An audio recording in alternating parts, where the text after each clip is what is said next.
Kitu kingine ambacho nitapenda kumalizia katika mazungumzo yangu, kuna watu huwa wana tabia kuwakatisha tamaa wenzao, na ndio maana utakuta kuna baadhi ya watu wenye kufanya maasi, baadhi ya maasi hawafanyi taa.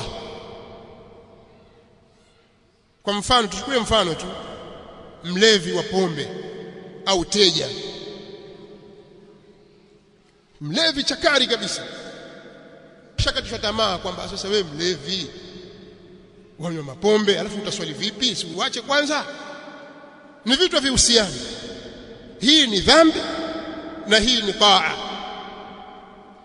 ni vitu vihusiana, kwa maana kwamba mlevi pia anaweza kawa ni 5 salawati dhambi, pamoja na kwamba atakiwa aiache dhambi ile, lakini kutokuiacha dhambi hili hakumfanyi yeye kuwa ndio sababu ya kutokufunga Ramadhani. Haitakuwa sababu ya yeye kutokuswali swala za jamaa. Aje tu akiwa hajalewa, akiwa na pombe zake, swala yake itakubaliwa. Lakini wao walivyoambiwa na kuaminishwa na baadhi ya watu kwamba hiyo haiwezekani bwana, mpaka uache pombe kabisa. Mbona wazinifu waswali? Mbona wachawi waswali? Mbona wala riba waswali? Hakuna watu wanakula riba wakaswali. Watakiwa waache hayo na taa wafanye. Sasa mtu kuchanganya amali njema na nyingine mbaya ni jambo laweza likamtokea Muislamu. Wa akharuna i'tarafu li dhunubihim khalatu amalan salihan wa akhara sayyi'a.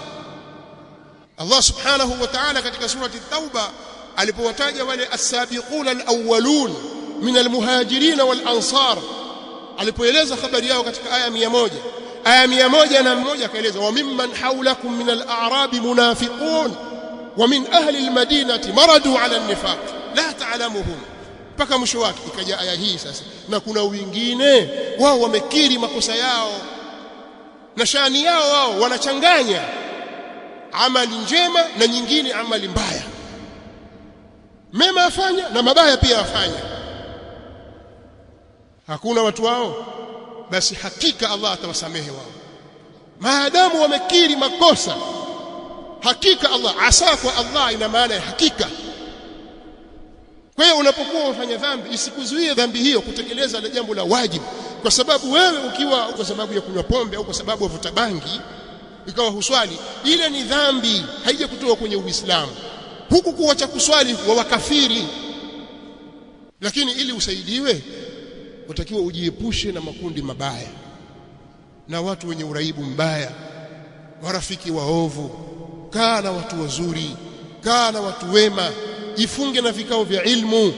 Hilo litakusaidia kutoka huko kwenye bangi zako na kutoka kwenye unga wako na mirungi yako na uzinifu wako na riba zako. Litakusaidia hilo kukurudisha katika usawa. Hilo litakusaidia kukukumbusha kwamba mbona huku nakokwenda siko. Warudi kwa Allah,